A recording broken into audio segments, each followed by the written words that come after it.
Masriin Itoophiyaa irratti dhiibbaa cimsuudhaaf buufata doonii galaana Assabii fi buufata doonii Jabuutii Dooraal irratti buufata isii ijaarrachuuf pirezidaantota biyyoota lameenii wajjin waliigaltee dhumarra gahuun ibsame. Humni qilleensaa Itoophiyaa agarsiisa leencaa gurraacha ammajjii 15 irraa kaasee hanga 19tti ni geggeessaa jedhame. Pirezidaantiin Oromiyaa jalqabaa obbo Hassan Ali dhiibbaa mootummaa wayyaaneetiin eegaa biyyaa bahee waggaa 27 booda guyyaa maatii isaa wajjin gara biyyaatti deebi'ee jira. Hojjettoonni Itoophiyaa Istaatik Sarviisii fulbaana 4 bara 2018 irraa kaasanii hojii eegalan komii qabaachuu isaanii himataa jiru. Daawwattootni hordoftoota Egeree Miidiyaa nageenya keenya bakka jirtan maratti isin dhaqqabu. Guyyaan irraa muddee 25 bara 2025 kanneen amma dhageessan hangafoota oduu teenya irraatii amma bal'ina oduu Egeree Miidiyaa isinitti himu. Masriin buufata doonii Assabii fi Jabuutii ijaaruuf waliigaltee irra gahuun dhagahame. Akka gaazexaan Naashinaal gabaasetti Masriin qaama gaafa Afrikaa ta'an Eertiraa fi Jabuutii waliin waliigaltee mallatteessitee jiraachuun ibsame. Waliigalteen tun dhiibbaa Masriin Itoophiyaa irratti waldhabdee laga Abbayyaa irraa ka'een raawwachaa jirtu keessaa tokko ta'uu ibsame. Gabaasni maddoota dhiyeenyaa waabeffachuun waliigalteen Masriin biyyoota lamaan waliin mallatteessite haala miidiyaaleen bal'inaan hin gabaafneen dandeettii buufata doonii Assabii Eertiraa fi buufata doonii Dooraal buufanni doonii lamaan naannoo kibba galaana Diimaa Street Bab El Mandab jaamutti kan argamu waggaa ta'u Jabuutii fi Eertiraan ollaa Itoophiyaa ta'uu fi Itoophiyaan ammoo karaa buufata doonii Dooraal kanaan meeshaalee alaa akka galfatantu ibsame. Masriin qarqara galaana Diimarraa kiiloomeetira 200 fagaattee buufata galaanaa Suwiis kana kan galaana Diimaa fi Meeditiraaniyaa wal qunnamsiisu kan to'attu ta'ullee ibsamee jira. Yaaliin biyyoonni galaanaa hin marfamne kan akka Itoophiyaa galaana Diimaa akka dhaqqabduuf godhamu irra deddeebitee mormuu isiitis Masriin ibsite. Gabaasni kun akka ibsetti waliigalteen hin gabaafamin tun Eertiraa wajjin kan mallattoo ija tokkoon dura daawwannaa pirezidaantiin Eertiraa Isaayyaas Afwerqii Kaayirootti taasiseen booda waggaa ta'u Masrii fi Jabuutiin ammoo qondaaltota olaanoo jidduutti waliigaltee kana mallatteessuun gabaafame. Waliigalteewwan kunneen biyyoota lamaan waliin hariiroo waraanaa fi siyaasaa cimaa kan uumte Masriin buufata doonii kana keessatti hojii waraanaa akka gaggeessitus kan taasisu ta'uun ibsamee jira. Waliigalteen tun hojii waraanaa buufata doonii lamaan keessatti gaggeessaa jirruuf bu'uura seeraa akka qabaannu nu dandeessa jechuudhaan Masriin ibsuunis gabaafame.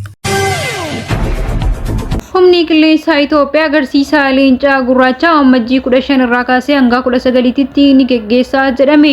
Humni qilleensaa Itoophiyaa guyyaa hundeeffamaa waggaa 90ffaa sababeeffachuun agarsiisa qilleensarraa leencaa gurraacha biyyoota addunyaa garaagaraa hirmaachisee ammajjii 15 irraa kaasee hanga 19 akka agarsiisa. Ramaddii ajajaan olaanaa ramaddii humna qilleensaa tokkoffaa Birgeediyer Jeneraal Biruuk Seefuu ibsanii sagantaa agarsiisa humna qilleensaa Itoophiyaa geggeeffamuu ilaalchisee miidiyaaleef ibsaa kan kennan yoo ta'u agarsiisa kana irratti humni qilleensaa Itoophiyaa dabalatee gareeleen humna qilleensa Emireetota Araba gamtoomanii humna qilleensa Raashiyaa humna qilleensa Moorokoo garee humna qilleensa Chaad Riippaabilik akkasumas biyyoota biraarraa akka hirmaatan Birgeediyer Jeneraal Biruuk Seefuu himanii jiru. Qaama sagantaa agarsiisa kana kan ta'e seenaan hundeeffamu humna qilleensa Itoophiyaa kaleessa hanga har'aatti mul'ise bakka kaampiiwwan humna qilleensa biyyoota 27 olii argamanitti ni gaggeeffama jedhamee jira. Dabalataanis hundeeffamni humna qilleensa Itoophiyaa waggaa 90ffaa sababeeffachuun akka ajajoonni humna qilleensa biyyoota Afrikaa 35 ol irratti hirmaatanii fi fooramiin humna qilleensa Afrikaa sadaffaan gaggeeffamus murtaa'ee jira. Hundeeffama humna qilleensa Itoophiyaa waggaa 90ffaa sababeeffachuun hawaasni tikeetii seensaa kana bitachuudhaan akka daawwatuufis Birgeediyer Jeneraal Biruuk Seefuu dhaamsa dabarsanii jiru.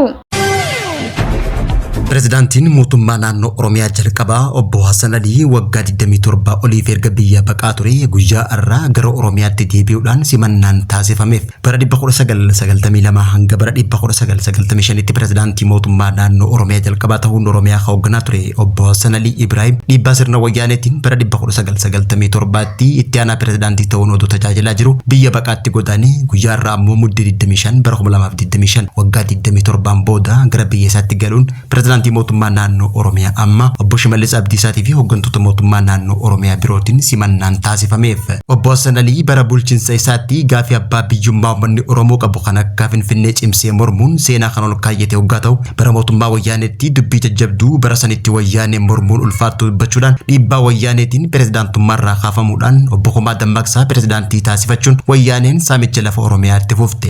dubbii barasan obbo Hassan Alii dubbate keessaa muraasni Finfinneen lafarra guddachuun qonnaan bulaa Oromoo buqqaasuu miti samii keessa ol guddachuuf hayyama Oromoo malee akka hin danda'amnee fi murteessummaa magaalaa Finfinnee uummata Oromootiin alatti qaamni biraa murtii laachuu akka hin dandeenye sirna wayyaanetti cimsee dubbachuun dhaloota ammaa biratti seenaa galmeessuun kan yaadatamu ta'uu isaati. Kana malees obbo Hassan Alii wareegamtoonni Calii Calanqoo akka yaadatamaniif pirezidaantii siidaa yaadannoo seenaa Calii Calanqoo jaarsa hoggaa ta'u alaabaan lumuuxiin habashoonni waaqarraa buute jechuudhaan sirna abbaa irree ittiin leellisaa turan cimsee falmuun ni yaadatama. Obbo Hassan Alii bara bulchiinsa isaatti lafti Oromiyaa akka magaalaa Harar muramuudhaan naannoo taatee akka hundooytuu fi dirree dhawaan Oromiyaa malee akka bultu taasifamtullee yeroo sanitti dhiibbaa obbo Mallas Zeenaawwiin irratti oofaa turee fi kophaa ta'uu obbo Hassan Aliitiin hanga ammaatti magaalaan Hararii fi dirree dhawaa godaannisa seenaa lafa Oromiyaa ta'uudhaan gaafii dhaloota lafa Oromiyaa falmuu ta'uun itti fuftee jiraachuun ibsame. Haa ta'uutii malee obbo Hassan Alii sabboonummaa fi quuqama qabaachuu gaafa hubattu sirni wayyaanee waggaa 3 qofa bulchee aangoo pirezidaantummaarraa kaasuudhaan itti aanaa pirezidaantii mootummaa naannoo Oromiyaa yoo taasisan obbo Homaa Dammaqsaa pirezidaantii naannoo Oromiyaa taasisuun lafa Oromiyaa magaalaa Jijjigaa dabalatee Oromiyaa hedduun cicciramtee akka saamamtu taasifameeti jira. Obbo Hassan Alii roorroo sirna dabree dadhabuun akkuma ilma Oromoo tokkotti biyya baqachuun waggaa dheeraaf eega biyya baqaa ture guyyaa irraa maatii isaa wajjin biyyatti deebi'uudhaan pirezidaantii mootummaa naannoo Oromiyaa amma obbo Shimallis Abdiisaatiin simatameeti jira. Simannaa pirezidaantii jalqabaa kanaan pirezidaantii mootummaa naannoo Oromiyaa amma obbo Shimallis Abdiisaa karaa miidiyaa hawaasaa isaatiin gammachuu qabullee ibseeti jira. Hojjettoonni Itoophiyaa Staatik Sarviisii fulbaana 4 bara 2018 irraa kaasanii hojii eegalan komii qabaachuu isaanii himataa jiru. Hojjettoonni kunniin hanga ammaatitti mindaan ji'a sadaasaa akka hin kafalamneef kan himataa jiran yoo ta'u sababuma kana rakkoolee garaagaraatiif saaxilamaa jiraachuu isaanii kaasaniiru. Akka komii himattoonni kaasanitti nuti waggoota dheeraaf yuunivarsiitiiwwan biyyattii keessatti barnoota sadarkaa olaanaan kabajaadhaan baroota dheeraa barannee eebbifamnee jirra yoo jedhani fedhii guddaa gara hojiitti seenuuf qabne irraa kaasnee gara hojiitti galleetii kafaltii osoo hin argatin ji'oota dheeraaf turre jirra jedhani. Amanamummaa fi kaka'umsa guddaa biyya keenyaaf hojjechuuf qophoofnee hojiitti seennus garuu haalli amma keessa jiru ulfaataadha yoo jedhanii maatii keenya irraa fagaannee biyyaa fi magaalaa hin beekne keessa osoo jirru mindaa malee hojjechuun rakkoo garaagaraatiif nu saaxilee jira jechuudhaan himatanii. Sababiin mindaan keenya ji'a sadaffaa kan ji'a sadaasaa nuuf hin kafalamneef mana kiraallee kafaluu hin dandeenye haala ulfaataa fi nyaatas dhabnee rakkachaa jirra jechuudhaan rakkoowwan saaxilamaniif kan kaasan yoo ta'u haaluma kanaan qaamni dhimmi ilaallatu gaafiiwwan kanaaf deebii hatattamaa akka kennuufi gaafatanii jiru.